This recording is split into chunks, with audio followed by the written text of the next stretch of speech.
Hi, here we are, folks. I'm trying to see, I don't know if you can get my picture there very well, but let me introduce myself. This is International Master John Watson, and this is Ask the Master. If you're here, you probably know this is ICC TV, and you might want to bookmark this page for future reference. The main idea of the show is to ask me questions about chess and the chess world. If you want to ask questions in advance, we have the Twitter channel, which is hashtag AskIamWatson, AskImWatson. And anytime you feel like it, you can send a tweet, and I'll be looking at it regularly throughout the week. And you can send me a tweet with a question for the show. So that's always a good place to leave a question. I should also say you can message me on ICC to my handle, John L. Watson. So you can leave the question that way too. John L. Watson, it's on the screen here at the top there. Black is John L. Watson playing. Okay, the alternative is to ask a question live right now during the show, which you can do on this page. You don't need to be registered, or you do need to be registered in order to make comments. So, but that's very easy. If you haven't registered already, you can just try to make a chat, and when you try to make that chat, up will come the registration information, and you can just quickly get registered. And then you'll be able to use the chat. So real quickly, the questions can be anything you want about chess, but a few areas I have some expertise in are openings, history, well, maybe not a tremendous amount about history, but I find those questions are interesting. Anything about training, since I've taught for many, many years, chess strategy, chess books, books and videos, since I review and have watched those over the years. So it's always interesting to talk about leading players, and you can imagine there are plenty of subjects, but those are the sort of things people like to ask about. So I see we've got some people on there already, so that's good. So let's just see how this goes. Let's just get started here, and people can put in their questions in the chat box, and I'll scroll up and down to see what they are. Tell me, by the way, if there's any technical issues here in terms of the sound or the video. So that would be useful. Okay. Here's a question. Why is the Nimzo-Indian considered so good for black despite giving up the bishop pair? Well, that's an interesting question. The Nimzo-Indian, well, first let's just show people what that is. We talked about the Nimzo-Indian last week and a whole bunch of different white possibilities. Okay, so often black's going to give up this bishop. Of course, black doesn't always give up that bishop. There's quite a few lines where it sneaks back to e7 or d6. For example, in these kinds of lines, you'll often see, or even even a5. For example, you'll see, for example, this kind of thing can be played, where the bishop goes back to a5. And then there's a whole bunch of other lines where the bishop might go to d6. For example, castles, and if here, for example, here, here, here. Last week we looked at one where the bishop went back to e7, or could have gone back to e7. For example, this line is quite popular right now, where black retreats to e7. But normally, the person asking the question is absolutely right, that you get, you get positions where this has been exchanged. And sometimes there's a queen here to take it back, and sometimes there's a knight to take it back, or a bishop. But in any case, the idea is that white gets these doubled pawns, but he also has good control of the center, and he has two bishops. So the question is, how can it be good for black to give white the two bishops? And the answer really is that black usually has a lead in development. And these guys aren't even out yet, and black, for example, here is already castled and is ready to attack back in the center. So before white manages to get coordinated with the bishops, he's got to do something about this is, for example, this kind of position happens sometimes. He has to avoid black from he has to do something about black just breaking open the center and activating his pieces and becoming really active. So black has a lead in development here. Notice white has none of his pieces out at this point, at this exact moment. And there are many variants of that theme. Just for example, the first thing anybody ever did against this move, which is the maybe second most popular move, Capablanca's move, is that they would just simply play here, and then if white went here, they just start getting all their pieces out really quickly, like here, attacking this, this pawn here, and then maybe even attack this way, just trying to blast open everything and attack as soon as possible. So the real answer is development and central attack. White's achieved something extremely important, which you see as the two bishops, but black has, as a counterbalance, black has this attacking possibilities and a lead in development. So that's pretty much what we've got going on here.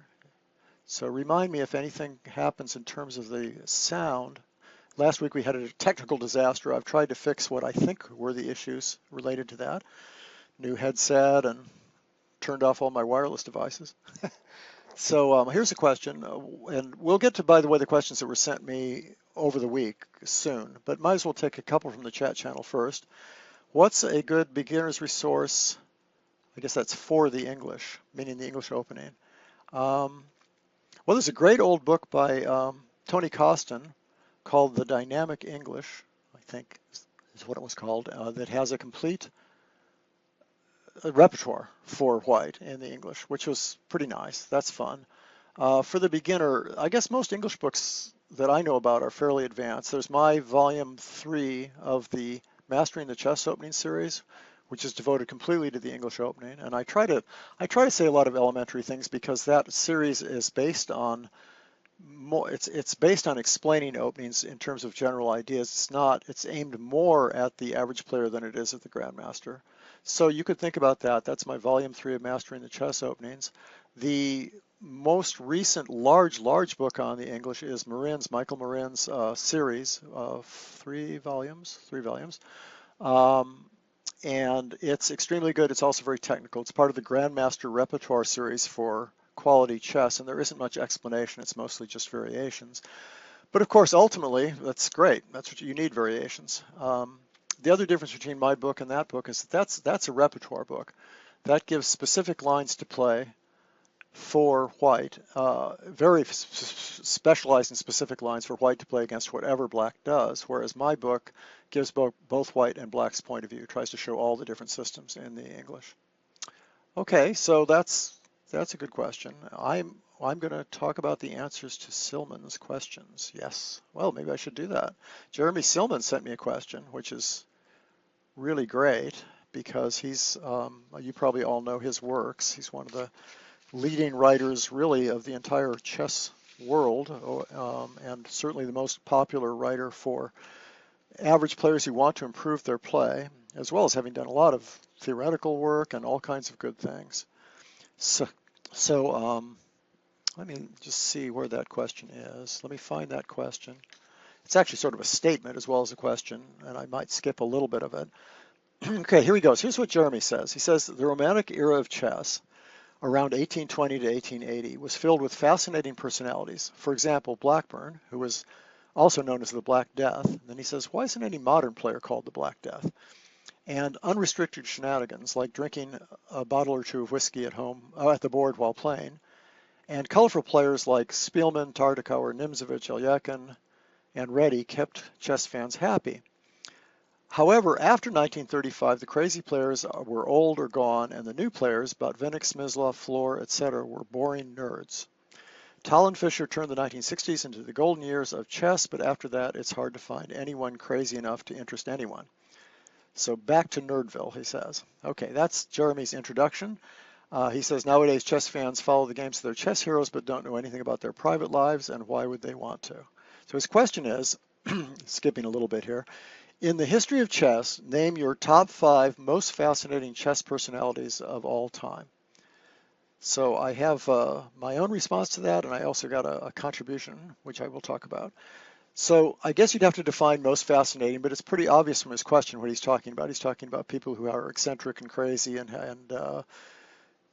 have things going on in their lives beyond just the chessboard. So I came up with the following players. Steinitz, who he not only had amazing struggles in his life just to survive, and he traveled all over the place and was involved in all kinds of local chess scenes, but he also wrote extensively. And thanks to his biographer, Landsberger, who's a relative, we have a couple volumes about his life, which are just very fascinating reads, some of the best reads around, and we have his letters.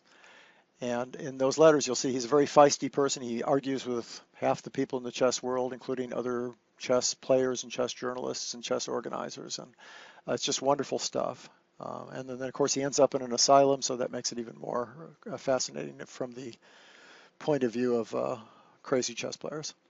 So I also thought Frank Marshall, who actually had a lot of trouble with alcohol, but was a very fascinating player and also wrote extensively and had a very, very interesting life, I think.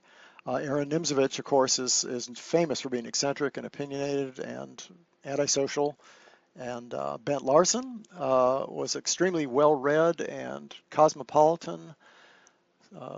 Like a lot of chess players, he spoke a lot of languages, but he wrote in a lot of languages, and he had a lot of opinions, really fascinating person.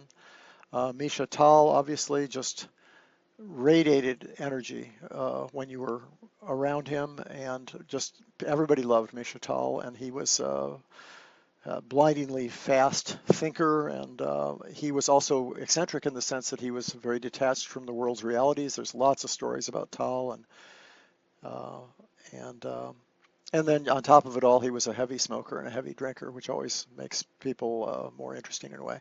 And this is the problem. Oh, well, one other person is Savily Tartakower, who was very well read, and also a poet, and probably had the funniest quotes. He was the funniest chess writer and commentator all the way up to at least modern times, where we have Jan Heine Donner, but Tartakower's writings and jokes and witticisms are extremely well known and can be found in all kinds of chess literature. He's a great figure and a very brilliant man. So those are obvious choices. I think one problem with the modern age is that we don't have people who are desperate anymore. We don't have people who are dying in the streets and starving to death and having to beg money off of people and making crazy bets and maybe doing things that are slightly illegal because they have to survive. And we also don't have people going through the wars, which of course made a big difference in terms of just crazy things going on in their lives. And what happened to the chess communities during the war, of course, was always exceptionally interesting. So partly modern players they're more set economically, and so I think that really that's true in a lot of other sports too. If you think about it, if you look at football players and baseball players, and there used to be that you had Ty Cobb or somebody like that, and he would murder people, and yet he was a famous. He actually bragged about murdering people, and just almost any sport you mention, the old style players, you'll get some very crazy and eccentric people, but you get to the modern players and they're very, very sophisticated in front of the press. They know how to give very straight answers, and they're extremely well off economically. So you don't get as many.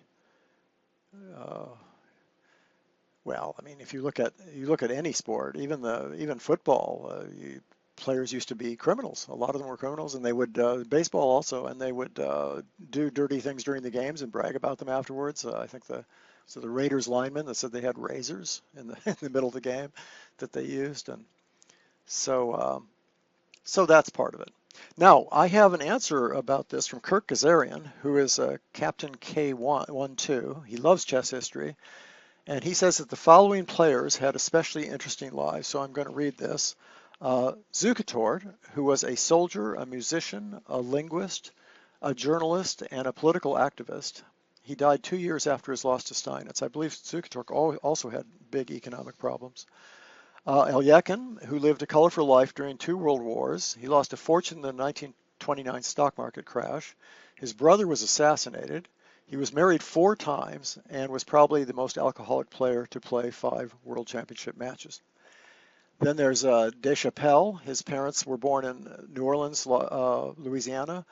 He was a soldier in Napoleon's army. He lost his right hand and had a massive scar in his face, and he was the unofficial world champion for 20 years. Nezhmetnov was orphaned and grew up in very poor conditions. He almost died from starvation as a kid. He wrote the first chess book in the Tatar language. He played many brilliant games, and he finally stopped drinking after getting in trouble with the KGB for drinking. And Kirk mentions that Kotov was the KGB agent in charge of the punishment of Nezhmetnov. So anyway, that's I don't know if that's an answer, but it's a fun question. And for people who like chess history, there's plenty of great players to look at and read about and have fun. I would take issue with Jeremy's idea that Botvinnik and Smyslov were that those times were boring, because some of the best chess historical essays ever written, in my opinion, maybe they are the best, are Sosonko's 3 volumes, Gena Sosonko, who which talk about mainly about ex-Soviet players that he had experiences with, and he writes their mini biographies of these players in essays, and they're just filled with colorful and eccentric players who did all sorts of crazy and wonderful things. So a few titles that I have here by Sosonko are Russian Silhouettes, Smart Chip from St. Petersburg, and The Reliable Past. So you can go to Amazon and look for those. Sosonko, Sosonko. Those are great historical essays. I strongly recommend them. And Dirk-Jan ten Huizendam has published books of his experiences with the chess players and also his interviews, which bring out the most interesting parts of the interviewees' personalities. And just for example, there are 3 volumes: Finding Bobby Fischer, Linares, and The Day Kasparov Quit. So, and finally, there's a book, Zivko Kayamzhozov wrote a book about the great chess players called The Genius and Misery of Chess, which has gotten historical criticism, but still is great fun to read. So those are books you could read. I really recommend the Sosonko series a lot. So let me, before I get to other Twitter-ish questions, what do we have? In the Dutch, maybe I'll go up. Let me go up a little bit back, make sure I haven't missed any. Scroll up on the list here.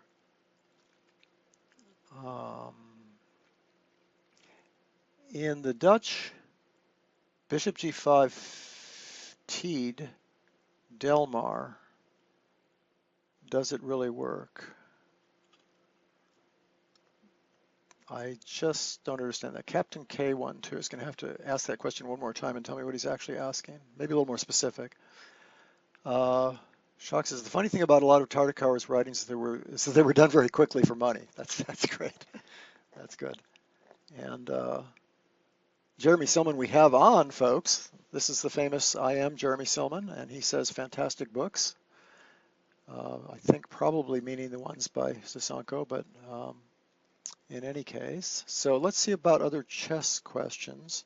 Oh, I wanted to mention, maybe even before I get to anything else, I wanted to clear up some things from last week where I was so distracted with the production and the technical issues that I made a couple comments I should definitely take back.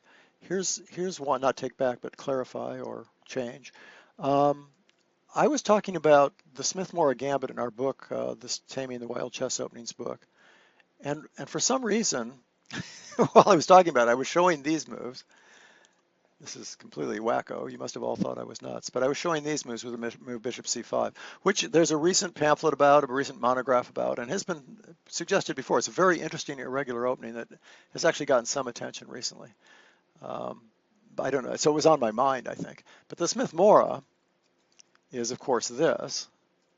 And the line I was talking about was actually this move, bishop here.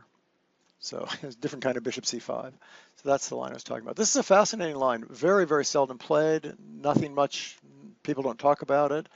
And one of the recent books doesn't even mention it. And what's the idea? Well, get your pieces out quickly. Play knight here, castles, maybe knight out, and then either D or D6, put the other knight here. Just get your pieces out, you're a full pawn up. And it looks like at first that this could be a terrible move, and this is why people probably don't play it, is because white's about ready to go there and just take over these dark squares. And that looks very convincing until you actually look at some lines. And just for example, one thing you can do is it turns out that white has some compensation, but black is at least equal in this ending. It's not very appealing for white at all, so that's one thing you can do. Another thing you can do is you can just develop and let him do what it looks strong, but you can check, and then, for example, play a move like this. So that means that white doesn't have time to totally take over the dark squares because now two pieces are hanging here. And if he, for example, takes that, then let me see, I guess we take first. and then take back, I think, would probably be the way to do it. Something like this. Or maybe, actually, maybe just take, oh, actually, come to think of it, even better. Kind of forgot what I used to think about this stuff there, because if he does take here, we'll take this one. And that bishop doesn't really have a good square to go to. If he tries to keep you from castling, then you have check. And that's a disaster. Plus, you're still a pawn up. And if he goes the other way, you just castle, and you've got the big center. You've got 2 center pawns to none, and you're a pawn ahead.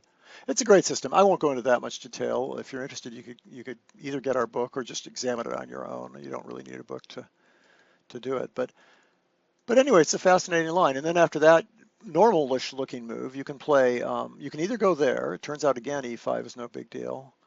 Although, you know, white gets some compensation. I'm not claiming a complete refutation here. But you can also even play this move. And one idea of that move is to answer the move bishop f4, which is always a dangerous move, with the move e5 with tempo, which is a typical Morra theme. But here the bishop is out in front of the pawn chain.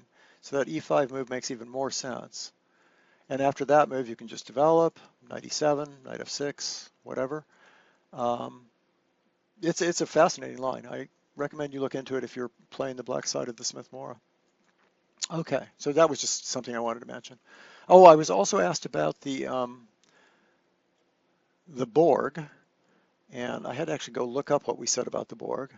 The Borg is this move, g5, and of course, as I pointed out, white can play there. And then this is really the Borg, and what it is, it's a reverse Grobe, and that's why it's called the Borg, is because it's the Grobe backwards. Here's the Grobe, and in particular, there's a line that goes like this. So this is the Grobe, and if you reverse the letters, you get the Borg. And the question is, what do you do about the Borg? I think that was a question. And I said you can just develop, of course. Just make moves like this and this. And this move h4 is very useful. You can also play h4 right away. I mentioned that in the book, that you can just play there. And then he can play the Tron. So here's the Tron for black. It's this move. Looks like a gambit, doesn't it? But what happens is, okay, now white doesn't even have to take that. But if he does take it, then you go here with tempo and you try to break this up, get your bishop out here quickly, get your knights out here quickly. So these are these irregular, strange gambits that people goof around with. And I think I give a line with, might have actually been played in some game. What do I give? I think the way to play this actually is to do something like this, and then don't even grab your pawn back immediately. If black takes here, there's a knight b5, and white just gets developed incredibly quickly. Can probably win this back later anyway. He can castle queenside. I think this pretty much refutes it. And then I show some game that someone actually played in the book, or Eric and I do. I think Eric wrote this section, having to do with something like this. And then black gains some time, and even here white's better, but it's hard. Black definitely has some compensation. Okay, so that's the Borg and the Tron in one lesson. Okay, what do we have here? We have the PGN post is now available. Oh, hey, here we go.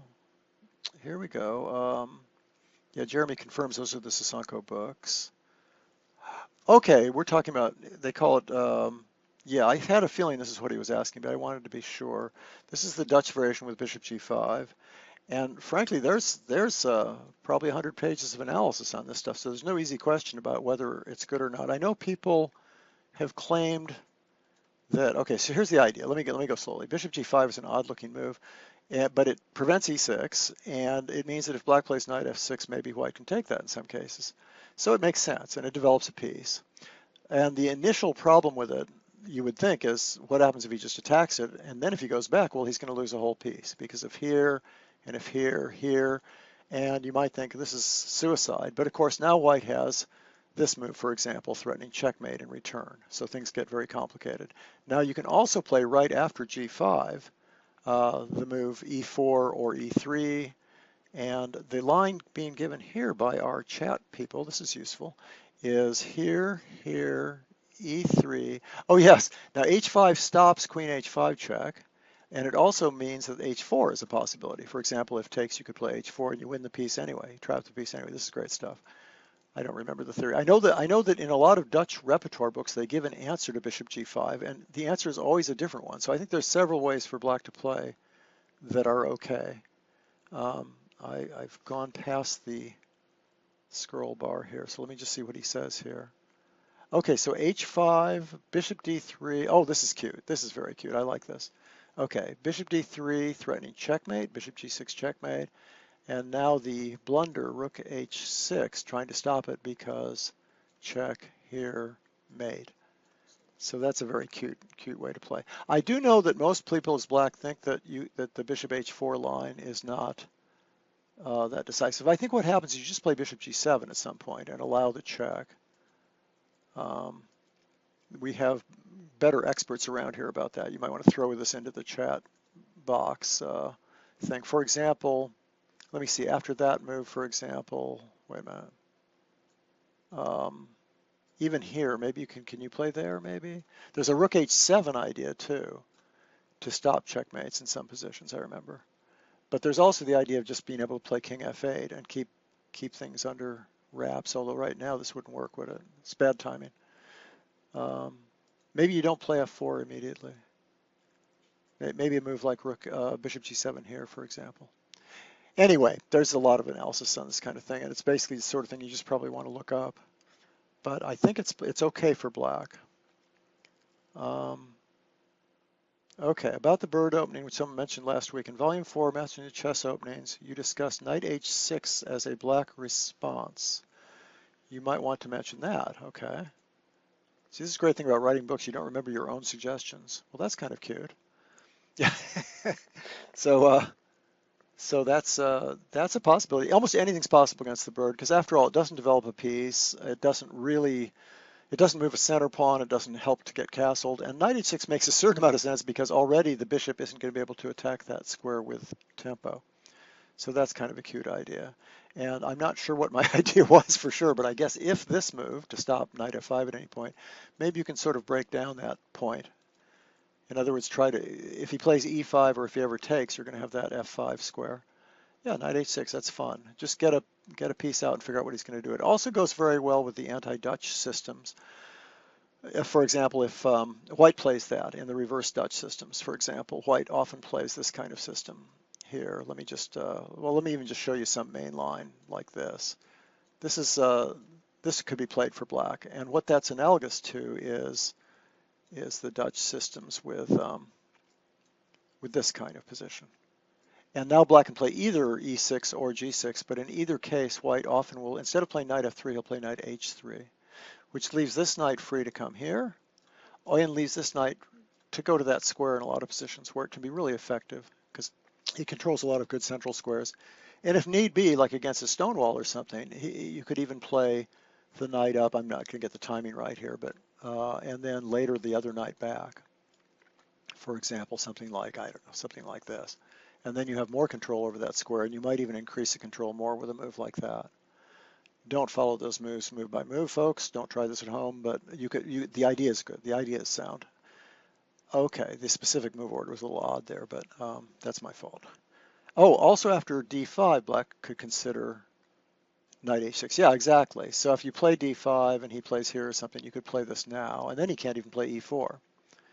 So there are not many games in my database, but this might also be an interesting way to play. I agree. I think this is great. That's Ken J. Case that asked that question.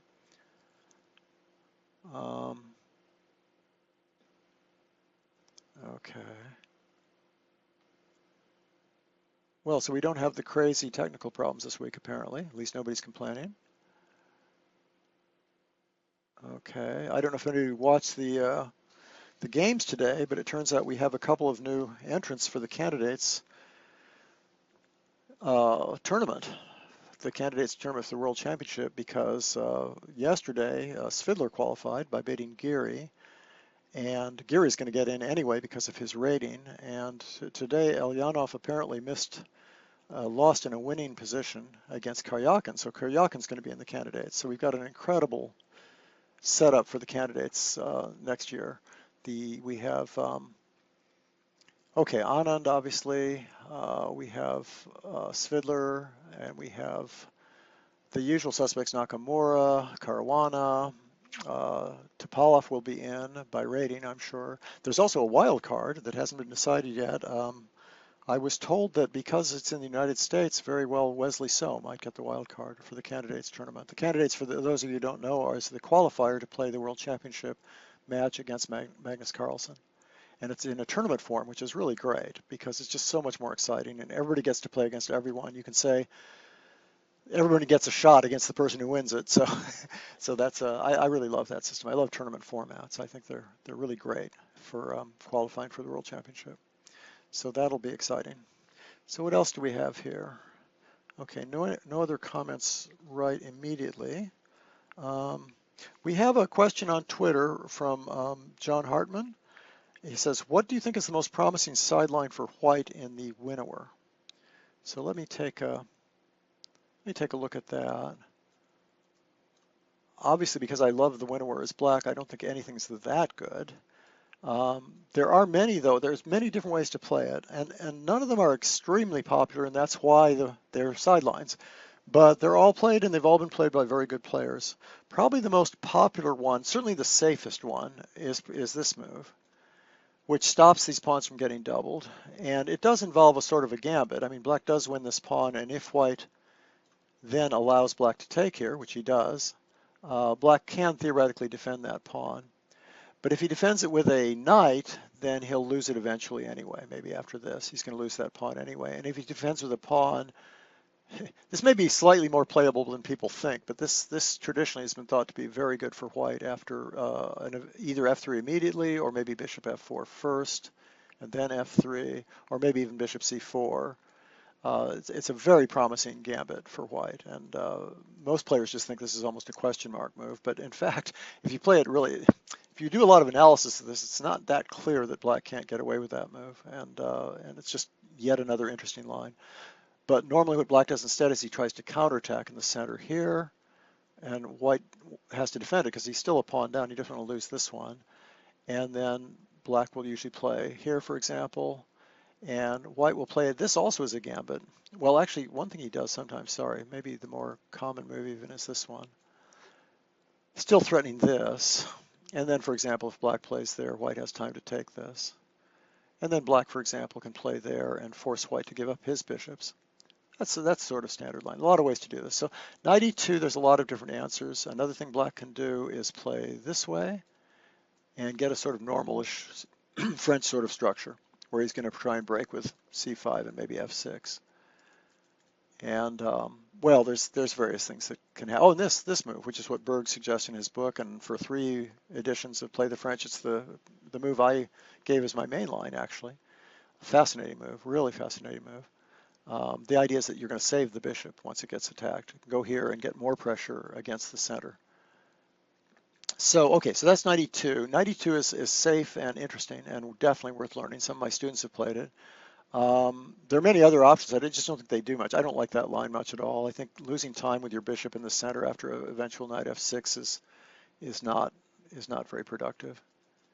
And bishop d2 just it sort of has tactical problems. I mean, this pawn is hanging. And it turns out that when white tries to get an attack, a lot of forcing lines, but basically I don't recommend this line. What are some other? A3 is interesting. A3 was Fischer played this years ago. It's only a temporary gambit because you play here, attacking this square and this square, and black sacrifices a pawn. And this is still interesting. You'd have to study it a lot. Black gets a big lead in development. It's like that Nimzo-Indian question. White has the 2 bishops, but black's getting a lot of pieces out real quickly. That's one of the moves going out here. The knight can come out quickly, and there can be pawn breaks in the center. And all white has is the queen out that's going to get attacked again, one way or another. So it's kind of a risky line for white, but I think it's still playable. It could be studied. It's probably one of the better deviations on the 4th move. Trying to see if I have anything else that I recommend here. Let me just see. There was something else I thought would be interesting. Well, of course, there's always e takes d5. I guess I'll skip any notes I have here. But there's always takes with an exchange variation. Now, I think Simon Williams talks about doing that just to get an imbalanced position. But the main line goes like this, and then white can just play very simply with this move. And sometimes he's even thinking about bringing that queen out to some aggressive square, depending what black does. I think it's completely harmless actually, but it's double-edged. It's a double-edged position. It's quite playable, and if you play better than your opponent, you're likely to win the game. So it's and black has a couple different choices here about how to develop. So and even strange moves like this can be played. So that's an interesting line. I think that's one of the better lines. So those three possibilities on move 4, I would say especially knight e2 and an e takes d are the most promising. Move 5 of the Winawer, before you get to the main lines, it's a little different. I think this move it's been played by a lot of good players, but it just seems like almost every line ends up well for black, and that's not a good sign at such an early stage of the game. I think it's very overrated, and I think that's because historically black didn't play that well against it. But if you look at even my book, for example, and what I recommend against it, I don't think you're going to have much luck as white, or you're not going to be very happy as white here. This is a little crazy. Whoops, this is a little crazy, and I guess good solutions have been found against this. And what else? What are some solid ideas here that white can try? Besides a3. a3 is the main line, by the way. Sorry, after this move. a3 is the main line. Well, here's something you can do. You can play d takes c5. That's an old line that actually is rather fascinating. Black has solutions to this. There's a lot of forcing lines. You have to kind of learn some theory here. One of white's ideas is queen here attacking the bishop and the pawn. And the other idea is just to reinforce this square and get pieces out quickly. For example, play bishop here really fast and play this bishop here and just try to get the pieces out really quickly. But queen g4 is the main first idea, and there's a load of theory on this, but that's a possibility. That's probably, once you get this far, that might be the most interesting line. It's highly tactical, and a lot of times your opponents won't know it that well. Okay, so that's, but maybe one final thing I'll say, it has nothing to do with really deviations, but if you play the main line of the Winawer, this is the main line of the Winawer, and black plays here. Now black has other moves, but if white tends to play this move and go into what's called the poison pawn line, which is that, or go into sort of a standard Winawer mainline position like this. And what I wanted to say is I used to play this move. It's not a sideline, but it doesn't have as much theory attached to it, and it's an easy way to play. It's fascinating because you have the two bishops, but black has some positional advantages. So it's a great line to study, and I played it for years. I did very well with it. It's when I was white, this was my favorite system. And you don't get checkmated quickly. The thing about the poison pawn is you're getting so far behind in development that you just absolutely have to know what you're doing. These kinds of positions are really pretty scary. There's a lot of black's getting a lot of pieces out here, this kind of position. And he's castling queenside really fast, and he's blasting open the center and making sacrifices. And that's fine if white knows what he's doing. That's a great line for white. It's a fun line for white. But it's a lot easier to just play that, get your pieces out, and maybe try to use the dark squares. For example, you have that kind of idea, or you have the idea of playing on the king side with moves like knight g5. Just put your bishop on a good active square. Sometimes you play h4, h5 to try and loosen up black's king side. Maybe even lift the rook to either h4 or to h3 and g3. So there's all kinds of nice little themes here. I would recommend this against the Winawer, although it is pretty much a main line, so it's not answering the question directly. Let's see what else people have said here. I haven't seen that movie. Let me see. The game is Ilyich and Nimzo-Indian. Yeah, that's that gambit. Since you mentioned your first show, let's go back a little further. Okay, I'll try and go in order here and zoom through some of this stuff. Okay, Ken JK says, since you mentioned your first show, I thought I would send you a line we discussed a while ago. Ken JK, so okay, d4, d5, bishop f4, c5, e4, oh, here we go. Oh, yeah. Instead of playing takes, which is what I was saying you could do and was fine for black, but you have to know it, there's also this funny idea. It's kind of a crazy idea. And then if white plays here, the line is here. Whoops, now I've scrolled past it. Got to get used to this feed. c3, e5, bishop takes. Oh, wow, look at that. c3, e5, bishop takes. This is great. Takes here with 3 pawns for the piece. Okay, I don't know if anybody wants to quickly decide whether that's, put that on their engine and see what they think. Yeah, and I'm sure that this is a complicated position, or he wouldn't have even mentioned it. But this is a fun idea against this. There's actually some other ideas that I should maybe could mention as long as we're talking about this E4 idea. One thing you can do is you can sort of just play nice and slowly against it, or even just decline it. You can play that move, for example, attacking in the center. And what sometimes happens then is you get a sort of French defense-like position. You get that move. Now you're threatening to break up the center with c takes d4. So white plays here, and black maybe plays here, and white.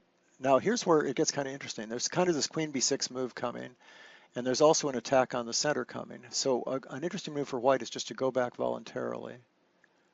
And then black plays here, or maybe black plays queen up first, I'm not sure, and white plays here, and black plays here. We have a French defense where white's able to play the move f4 to support his center.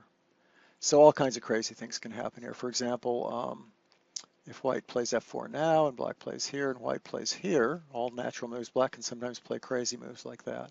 Just doing anything he can to break up that pawn chain. And once he's broken up the pawn chain, the idea is to break in the center. The problem, of course, is white's got a lot of space, and white's going to get an attack here. White's going to win a pawn, for one thing, but he also might, if black doesn't take that pawn back, there's also a check. So this is a crazy line. You can find this in Cyrus Lakdawala's book on the Trompovsky, I think, because I think it's by, or on the London? Oh, on the London, that's right, on this exact variation. He's got a chapter on this stuff. And it can come from other variations, too. So anyway, that's kind of a cool line.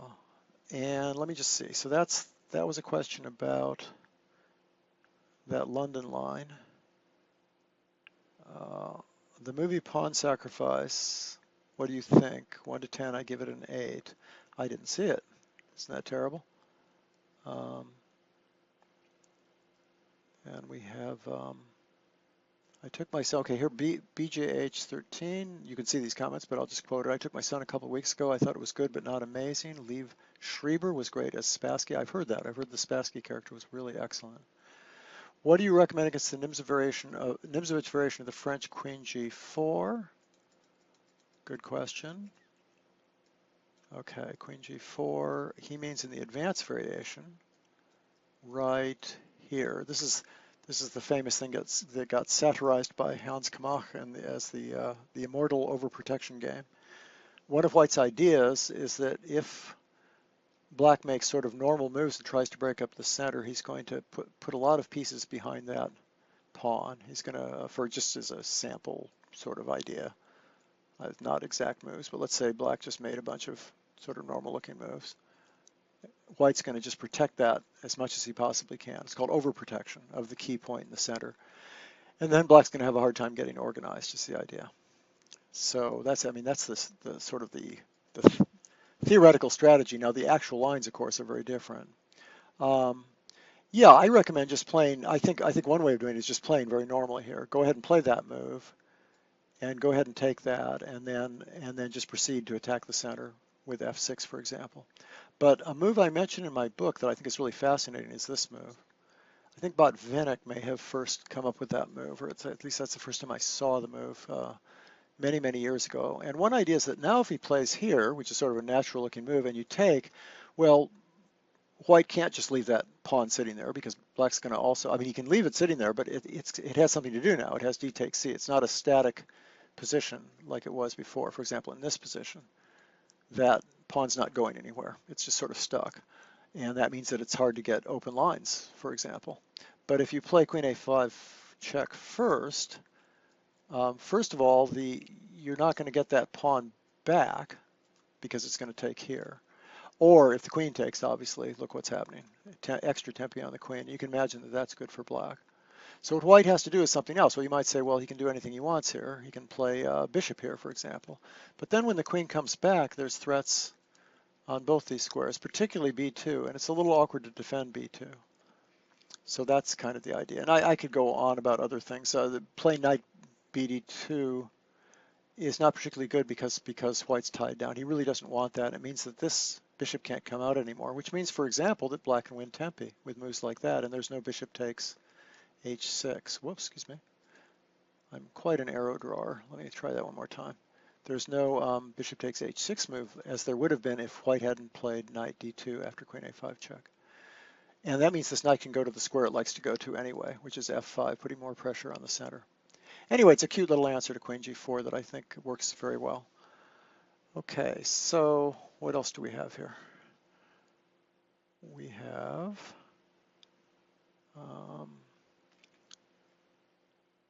okay, yeah, and Jeremy points out that one line, that knight e2 line, might as well mention this because the most famous game of this line, really by quite a lot, this is where black gets incredibly greedy and plays this move f5, which, as I say, I used to analyze this because I was teaching students to play this as white, for one thing, and we found out it wasn't that easy to just, for example, after f3, the sort of original move, you know, black can just play this move c6 and blockade, and it's amazingly difficult for white to actually get through. But of course, he has development, huge outposts, bad bishop for black. He's got to have compensation. It's just not as easy as it looks. That's just what chess is like. At any rate, this the famous game of this is Elyekhin versus Nimzo-Indian, where Elyekhin absolutely destroyed Nimzo-Indian. The movie. Let's see, we have more comments about the movie? No. Has everybody seen the movie? I haven't seen the movie. I've heard overall pretty good things about it. Some people said that Tobey Maguire played Tobey Maguire and not Fisher. Those were the critical reviews.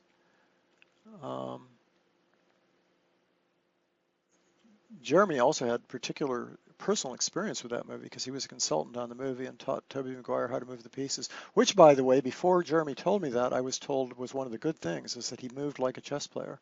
We all know that in chess movies, the person playing the grandmaster can look very stupid in the way they're moving the pieces. They move them in a real amateurish way that we would never imagine.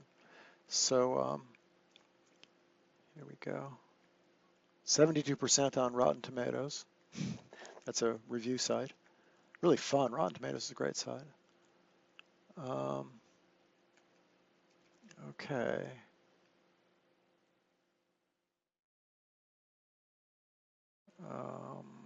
See, am I missing anything here?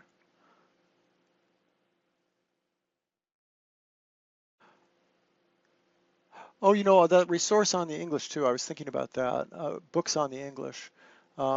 David Cummings wrote a real nice book on the symmetrical English that I just think was really overlooked as a very nice book. There's some old Andy Soltis pamphlets with little repertoires in the English, and there's a video recently on the English, and I can't think who does it, that's pretty good, little repertoire on the English. There's a video. You might want to just go to the main video sites and see what they say. I'm not sure if it was, I think ChessBase, Lacosta maybe, Lacosta and Murphy maybe, I think has something about the English opening. You might want to check the ChessBase site. That's probably more elementary than, well, certainly more than Marin's book and more than my book. I hope in my book I give enough explanations. I really try to. I try to start out in the most elementary way and then get more and more complicated and get more into what grandmasters play. But I start out with simpler moves. Okay, and the Hemp Meitner. Hemp Meitner, I can't understand. It must be a forced romantic fantasy. Yeah, I don't know. I don't remember that's a type of a King's Gambit, I believe. You could send me the exact moves and we could talk about it. Captain K1 for the Hemp Meitner. Another question. You wrote books about advances in strategy. Okay, Shock 2 says, you wrote books about advances in strategy after Nimzo-Indian. Is my system still relevant today? I think it's completely relevant. I think it's a great book, partly because it's so clearly written and it's so much fun. Nimzo-Indian tells a lot of jokes and he's very lighthearted. He does a lot of analogies with armies, and so as a primer book, in a sense, it almost is a primer. A lot of it is just, it starts from the very basics. It talks about development. It talks about open lines and open files, and so you can learn chess from almost from the beginning moves by studying Nimzo-Indian, by studying my system. And so I think it's relevant in that sense. I also think it's relevant in that, you know, the basic positional principles that people played with for many, many, many years, he sort of codified them. He codified what the good players were doing, but that wasn't in any books yet. You know, even things like rooks on the 7th rank. People, as far as I know, no one had really talked about that in written material. before Nimzo-Indian. That may not be true. You know, everything's always written about by somebody, but he's certainly one that made them famous, made that idea famous. And a lot of the basic positional techniques that grandmasters had used up to the point of the time of Nimzo-Indian, he talked about. And then there are very famous things that were unique to Nimzo-Indian, like, for example, the blockade, the whole idea of the blockade with the knight in front of, for example, passed pawns, or just in front of fixed pawn structures in order to radiate power and defend at the same time. A lot of great comments about knights and how to secure knights and where to put them. And yeah, no, I think you can only learn from Nimzo-Indian. I do think that people have, in fact, gone beyond Nimzo-Indian in many ways, and also found out in which positions he really wasn't really, it wasn't really quite right what he was saying, that the principles he was talking about didn't quite apply. I personally think that overprotection is a little overrated, that he never really, I got some feedback about this from some strong players, so who think overprotection is still a relevant principle, but I always find that I still haven't found enough good examples of where it actually can be applied. Because it tends to be, you tend to tie down your own pieces overprotecting as well as tying down the opponent's pieces. So the Nimzo-Indian's discussion of prophylaxis is accepted by everybody. The prophylactic chess characterizes modern chess.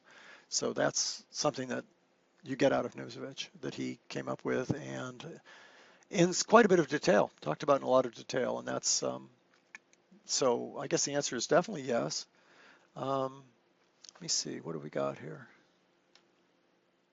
Okay, apparently on the Ken JK, the piece sacrifice for 3 pawns, Rybka actually gives, that was in the London with c5, bishop 2 bishop f4, c5, 3 e4, and then knight c6.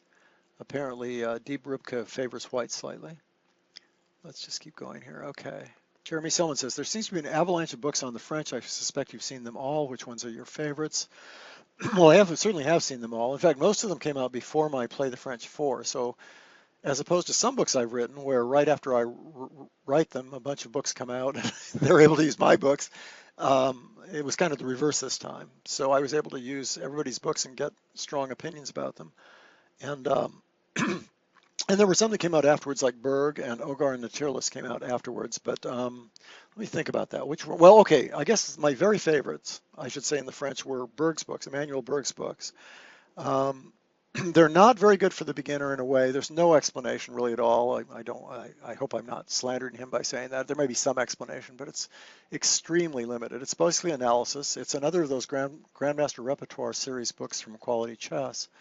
And so in those series, you find that it is if they're preparing a Grandmaster or something, just incredible amounts of detail and tons of analysis, but very little discussion of ideas.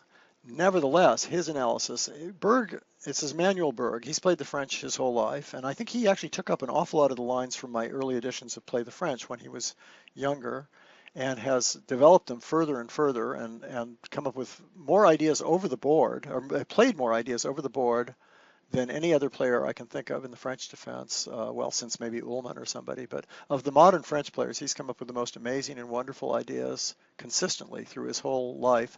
And now he's written a 3-volume series about them, and that's terrific. So I strongly recommend those books. I'd say those are my favorites. But of course, I'm also a technical player who knows a lot about the French. Most of the books are actually pretty advanced. And I'm not sure if there's a good elementary book on the French, at least recently. So what are some of the other books? Antich and Maxinovich did a lot of work. They did a great job on the classical variation. That book was called The Modern French. Vityugov, who's one of the world's a really strong player, wrote a book about the French. And the first edition was a little shaky, but then he made a second edition and added all kinds of details and analysis and extra chapters, and or at least a lot of extra lines. And it's quite a good book. You really can't go wrong with most of these books. So, I don't know if that answers the question, but I guess I would say for quality, the Berg books are really good. Jeremy Selman says, also, I really like Tukmakov's books. What do you think of his latest book, Risk and Bluff in Chess? I haven't read it, but I did read his earlier book, one of Tukmakov's earlier books, and it was a lot of fun. It was about chess. Well, Tukmakov's an interesting character. He was actually I actually saw him once. He was actually one of the top players in Karpov's time. When Karpov was first breaking through, the Soviet Union had sort of a fallow spell, but the players that were considered in the very highest categories, the ones that were considered possible world champions, were people like Tukmakov and Balashov, maybe Kuzmin, and we don't even know their names anymore, even though they were quite well known at the time, partly because they were considered the strongest young players. Tukmakov went on to have an amazing career and is still playing, I believe. I don't quote me on that, but I'm pretty sure. Playing in a lot of really strong European tournaments, and he's also done a lot of writing, and one of those players that's kind of gotten lost in chess history, but all the top players know who he is for sure. Let me just keep going here. So anyway, we have a recommendation for Risk and Bluff in chess, it sounds like. Yes, Modern Chess Preparation, that's the one I read. Getting Ready for Your Opponent in the Information Age. And also Profession Chess Player, Grandmaster at Work. And I took a look at both those books. I haven't read them cover to cover, but they were a lot of fun. Looked like good books. Then he says, finally, oh wait, here's a review of the Tukmakov book. What does it say here? I'm scrolling back up again, excuse me. Okay, so watch the November issue of Chess Life Review of the Tukmakov book. That's by Shock 2, and that means John Hartman is writing a review of that Tukmakov book. I really like John Hartman's reviews in Chess Life. I think if you get Chess Life, you should always at least glance at those reviews. They're extremely well written. Best chess reviews around these days. I've written a lot of chess reviews, but I'm as usual, busy and not doing many of them. So there aren't many out there, and I think those are definitely worth looking at. Jeremy Silman says, finally, I think Cyrus Lakdawala is one of the world's best chess writers. What do you think of his huge body of work?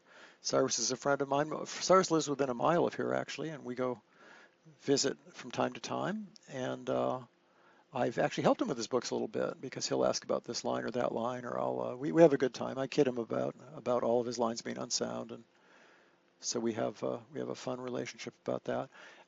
Cyrus is amazingly productive. One thing I like about Cyrus's books is he explains the ideas very well. This is almost all of his books are in this move by move series. I'm not sure if everyone is, but I think close to all of them that Everyman puts out, and they show you, they talk about each move as it's played. So they're very instructive. There's a tremendous amount of detail about why you play each move and why both players play each move. But the repertoires themselves are pretty sophisticated. You would think in a format like that there wouldn't be enough time to give a really good repertoire, like a grandmaster kind of repertoire, but he isn't afraid of plunging right into the big, most important lines and recommending moves. The one disadvantage of a book like that is you can't cover all the sidelines and you can't cover all the variations. So the reader has, if you're going to play against really strong players and you use those books, you're going to have to do a lot of work on your own. But I think he understands that. The books aren't really written for fellow international masters or anything like that. And to the extent that they are written for them, there's an assumption that, of course, you wouldn't just play the moves he recommends without looking at them or without really thinking about them. Here's an interesting comment. Tukmakov is coaching Anish Giri. Didn't know that. That's fascinating because Giri, of course, is once again flirting with 2800. Giri is the person who just lost to Svidler. He drew the last game in the playoff against Svidler, or in the Rapids playoff, I guess it would be called, at the World Cup. So that was the semifinals, which is a great result for both of them. And Gary is, we talked about Gary in the first show. He's the one who wrote that book we talked about who's going to succeed Magnus Carlsen, and he modestly didn't talk about himself, but talked about 10 other players who could succeed Magnus Carlsen as world champion. And I think Gary's probably probably much more likely to do that than probably 7 of the people he mentioned. But so you might want to go back to the last show if you didn't hear that. It was a pretty interesting, if you can get by the beeps that were going on, the technical issues. What are some alternatives to d takes c4 in the Slav defense? Okay, here we go. We have, here's the Slav, one way of getting to the Slav, and he's talking about the main line traditional Slav, and black usually plays here. and then white usually plays here to stop the move b5, and then there's all kinds of lines, and I'd love to show you all those, but that's not the question. So white can also play a gambit, which is now not in great repute, but something I wrote about 35 years ago. Okay, so instead of that, what can you do? Well, first of all, you can play the Semi-Slav, and that's what people all over the world play all the time now. I had a practice game with this just the other day, actually. I was white. And that's the most popular alternative, although a lot of Semi-Slav players, let me just show you this move order issue, a lot of Semi-Slav players will play the normal Queen's Gambit first, and then after white plays here, they'll play here. And the reason for that is if you play that way, one reason is that you avoid the exchange variation. You avoid the exchange variation, which some people just don't like to play, some against. It's not that white's necessarily better, it's just that it's a bother. And this way, if white plays the exchange variation, that's fine because it's unsymmetrical. This exchange variation, you can play c6. White has a d and an e pawn, you have a d and a c pawn. So you've already got double-edged play, whereas with the Slav symmetrical, you'll notice that it really is symmetrical. Pawn structure is symmetrical, and so that can become, if not drawish, which it really isn't exactly drawish, but because nothing is this early in the game, but it can be duller. It can be harder to open lines and have a good time and avoid simplification when you play these positions. So what was that about? Oh, that was about the Semi-Slav move order, just talking about the move order a little bit going here. The other popular line is the Cherbanenko Slav, which is here. Now the Cherbanenko is also played against e3. Logically speaking, yeah, for example, maybe here, it almost makes more sense against e3 because this bishop isn't coming out and getting developed. So you can afford a sort of a somewhat slow move like that. But it's played in both positions. It's also played after knight c3. Now, what are the ideas of, well, that's what he's asking. He's asking about this position, so let's do it. Let's get this right.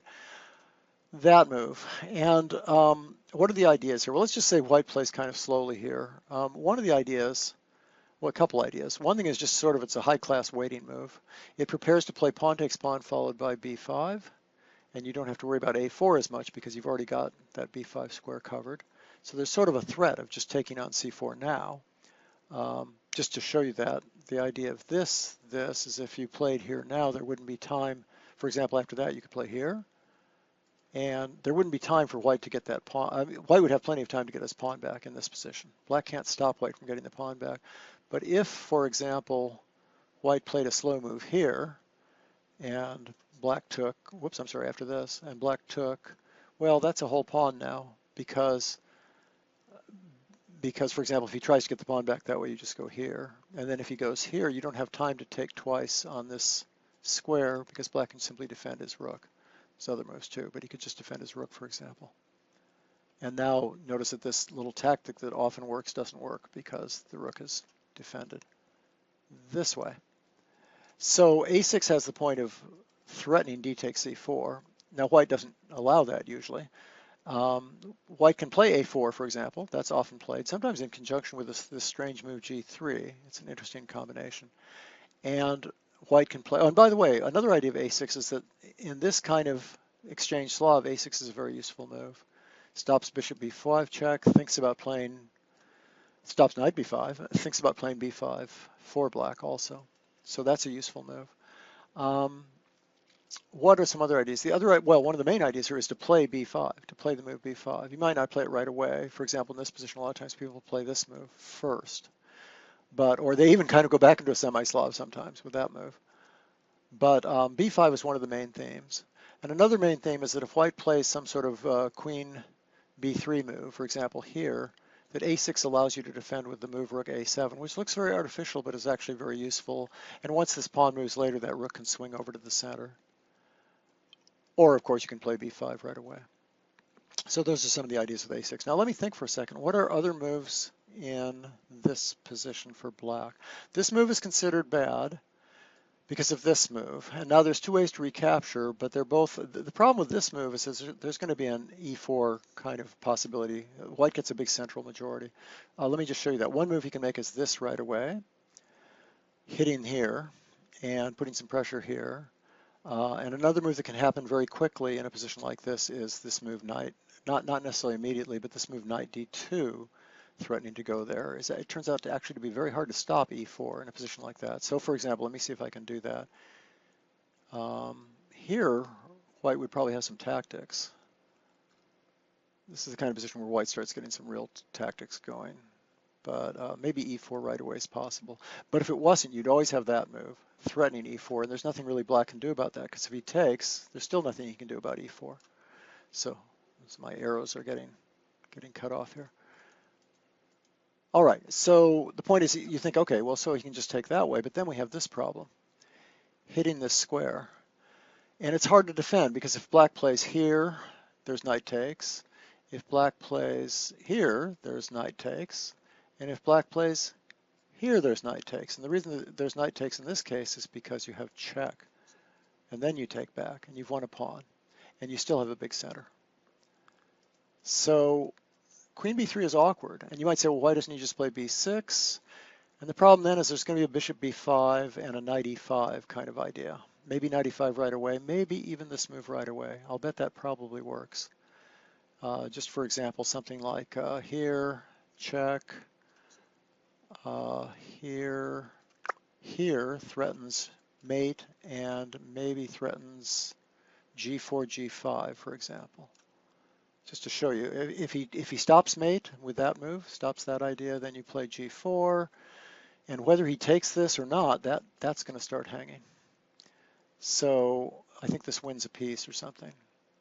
You can check this at home, as they say. Try to check this, see what happens when you try this. I'm not absolutely positive how that goes. I'd have to look at that a little more carefully.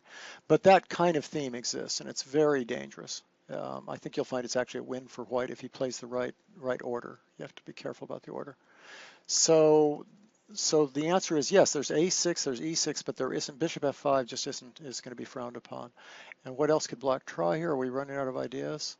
Oh, I'm sorry, there's g6, the Slav, that's called. One difference is that a lot of times black doesn't like to play this unless white's already played e3. That's like a standard position, this kind of position. When white can still get his bishop out, I think it's a little less popular because the bishop can come out first before white plays e3. But it's a sound opening for black. It's a reasonable opening. So that's yet another thing he can play. I never thought of how many things he can play besides g takes c4, but those are at least 3 things that he can play. Okay, there are probably a whole bunch of questions by now. Great question, by the way. Cyrus, are you going to help Schiller? Whoops. Sorry. I'm having trouble scrolling here because the cursor is so small. What are some alternatives? I love the move-by-move style. All the move-by-move books are great. 1b3 is annoying. What do you recommend? We'll get to that. Knight c6, isn't that the Glasgow kiss variation? No, this is actually a little different from the Glasgow kiss. Let me just show you, as long as we're on the subject, let's talk about that. The Glasgow kiss is this line here, and it used to be thought that black was really in trouble with this variation because white would take and play here and then have to either play bishop c8, which is very negative, or go into the same kind of thing we talked about, this kind of thing where bishop b5 check is a real problem. And black has just weakened his light scores too much. But then someone came up with the idea of playing here, and after takes playing, well, that's a good move. After takes playing this move, this strange retreating move, and then black has an attack with moves like this and counterattack in the center. I actually think white still can maintain a small advantage in this line. I think I'm the only one, but I've looked at it a lot actually. But nevertheless, it's a great idea for black to get a really active play and a nice gambit going. The difference in the line we were looking at here was that I had knight f3 in, and that's a whole different ball game because white's pieces are coming out faster and he has this already out. For example, if right now knight here, well, white's already gotten developed, so he can just maybe play the same thing he plays in the Glasgow kiss. There's no e5 even, which he needs. Black needs that move e5. So this would be just a poor gambit. Okay, so that was that, but that's not the most important question here. Let me see, where were we? We're going to talk about 1b3.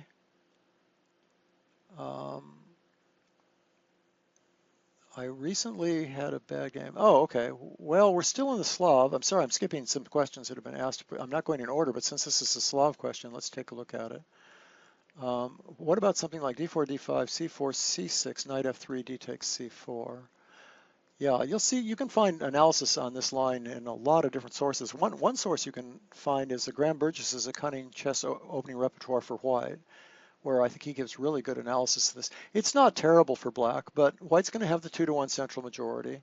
I believe, I don't want to get this wrong, does he recommend e4 or e3? Maybe I even just have the book here. I used to play e3 here, but I think you can also play e4. Let's just see what he gives here.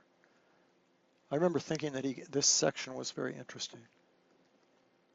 Let me just see. We're talking about a Slav with d takes c4. See if I can find that. I've got the book in front of me, folks. This is instant service. Okay, c4, c6, d takes c. c4, d takes c4. There we go. Okay. Yeah, he plays e3. Okay, which is what I used to play. And I'd have to know how your game went, but let me see. Does he give anything else here? No. Your basic idea is you're going to have the better game. You're going to have a really improved Queen's Gambit accepted because black didn't even get the move c5 in one move, unless black can defend that. If black defends this way, he runs into this famous sort of sequence, which is that white's planning to take and play b3. Just for example, if black plays a slow move, something like this, white can play, for example, here, here, here, and now that if white can win that pawn back, he's going to be even material with two center pawns, mobile center pawns, and that pawn over there is going to be weak. So maybe black could think about taking it, but now we have this, and white's starting to get a lead in development, plus these two big center pawns. This is considered a very good position for white. So that's against the natural move, b5. And really, what else is he going to do after b5? There's no easy way to sort of defend this side of the board without getting in trouble elsewhere. You can look up that theory. So the main move probably for black these days is to try and hang on to the pawn that way.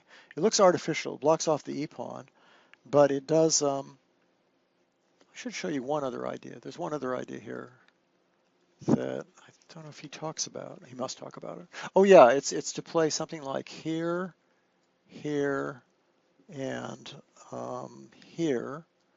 And then after this b3 idea, playing bishop b4 check. It goes like this. And white can simply interpose and capture. Not even sure if there aren't some good options to this, but it sort of makes sense to do this.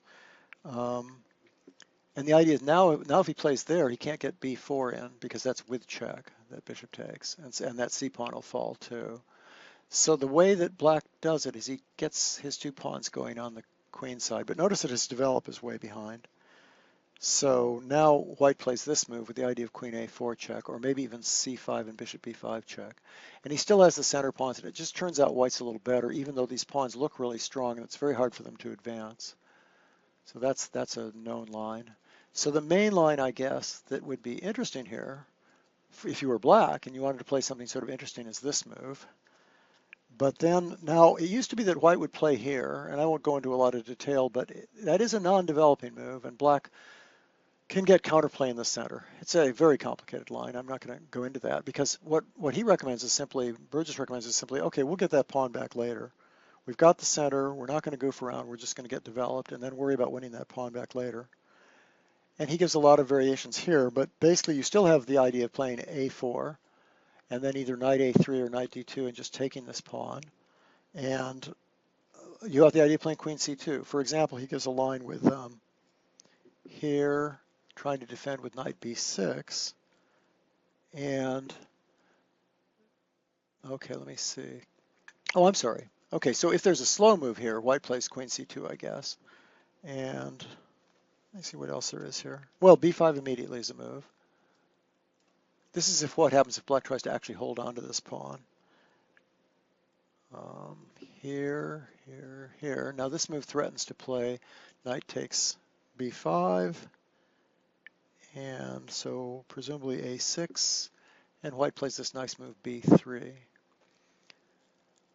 trying to expose that pawn and then be able to play things like queen a4 check. Also e4 is going to be an issue too. And the idea is if he takes it, let's see if he does take it here. If he takes it, we're just going to have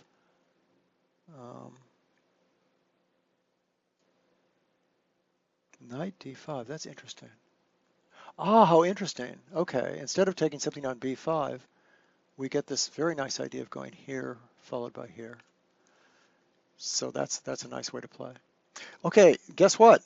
I haven't been keeping an eye on the clock, and we are completely out of time here. We're trying to keep the show within some sort of reasonable bounds, but I will be copying this chat, and I will answer all the other questions next week, at least all the ones I can get to. So don't worry about people who've said other things in the chat box here, because we'll get to those questions and we'll talk about them next week. Thanks, everybody. Remember, you can send questions during the week to hashtag AskIamWatson, and you can also send to my ICC account. If you message John L. Watson, message space John L. Watson, JOHNLWATSON, and then just leave your message, leave your question, and we will try to I'll get to everything we can. This has been a lot of fun, and thanks so much for listening, and I'll see you next week.